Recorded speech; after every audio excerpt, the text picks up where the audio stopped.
So, ito yung nandito sa loob.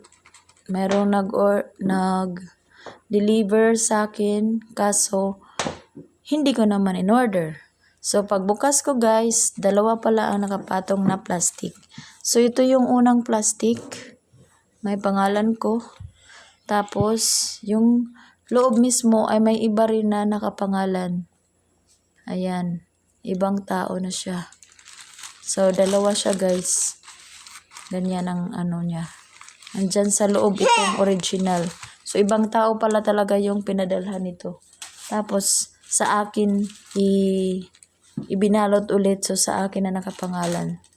So, iwan ko ba't nagkaganito sila guys. Siguro, gusto to isauli. Tapos, hindi lang na, so, para hindi masayang yung ano nila.